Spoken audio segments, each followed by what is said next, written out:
So, this is my huge Hoya Princess. So, I have 2 Hoyas flowering right now. This Hoya tried to flower several times, pero hindi nagtuloy. Ngayon, I wanna make sure I get the video. Pasara na nga eh, oh. Napakaganda, oh. That's a Hoya Princess. Nakita ko kasi mataas siya. Diba? Ito siya, oh. Laki-laki ng plant na yan. I need to repot.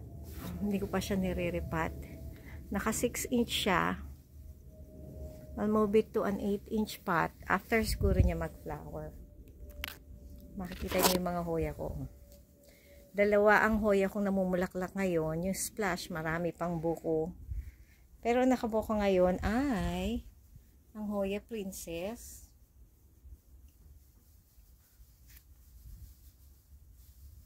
At saka ang Australis. So, video ko muna tong Princess. Princess, ang puti nasa gitna, di ba? That's a Princess. Ang Queen, ang puti nasa labas. Ito Queen to eh. Kita nyo? That's a Queen. Ito, Princess. Hoya.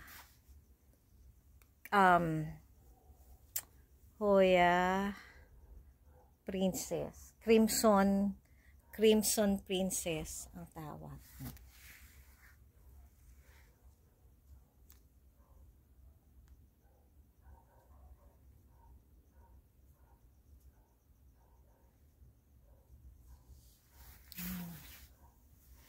Yan ang mga hoya ko pa sa loob. Ang daming tae ng ibon doon. May nag-iibon pala doon. Need to clean that up. Pero ito ang Hoya Crimson Princess. I hope later on marami siyang flowers. Dadami.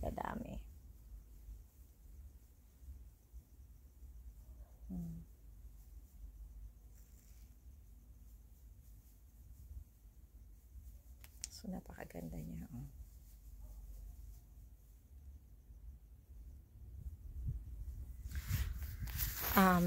Ilan yung pasuko na Crimson Princess. Meron ako isang mas malaki pa na i-repat ko na.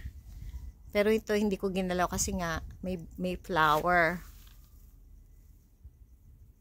After niya siguro mag-flower, i-repat ko na siya.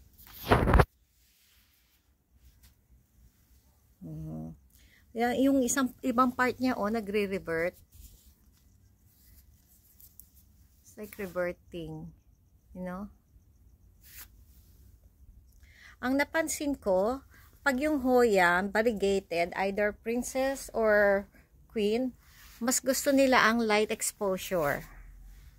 Ganon din ang Lisa. So, pag variegated, they want more light. Okay? Kaya kita nyo, nasa edge siya ng aking patio. How do you call it? Kasi variegated siya. Parang may maliit siya na star sa loob, na dark.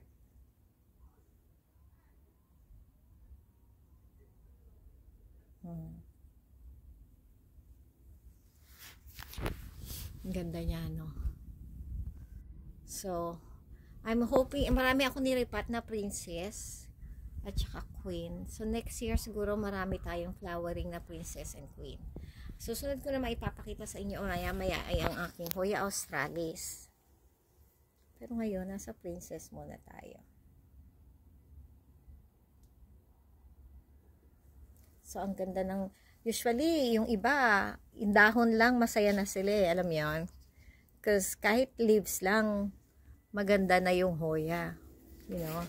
Either may splash, may variegated, ayan Ito Queen to eh. Masaya na sila sa ganyan. Pero, pag namulaklak pa, plus pa yun. Bihira makapagpabulaklak ng Hoya. Pag nakapagpabulaklak kayo, plus na yon, you know. So, ayan yung aking princess. Napakalaki niya. Ilipat ko siya sa 8-inch, malapit na. Pag natapos mamulaklak.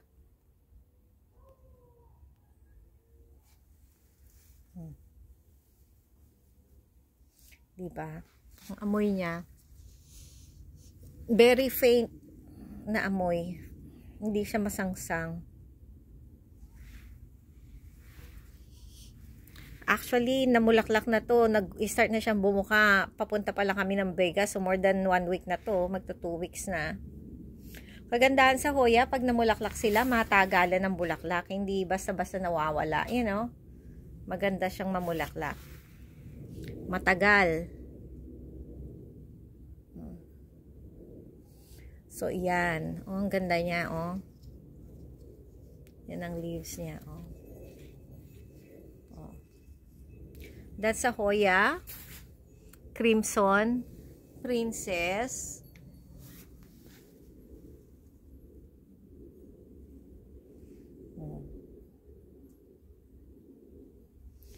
Kaya nakaka-addict ang Hoya pag namulaklak, nakakatuwa. Alam niyo, nakakalook talaga.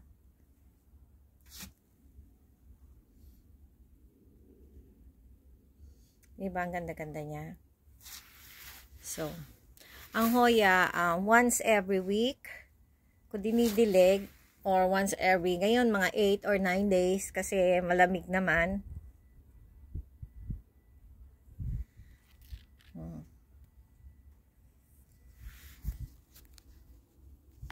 Diba, ang ganda-ganda. So again, this is Hoya Crimson Princess. The variegation of the lips is inside.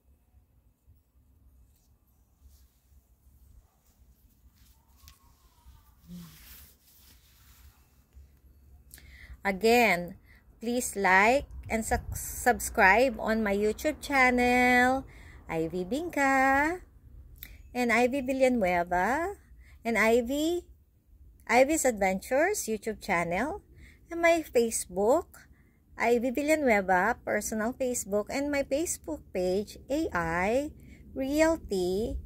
Please like, subscribe, and follow my videos. Okay. Again, this is Crimson Princess Hoya. It's currently blooming. Napakaganda. Hoya Princess po. Okay. Bye.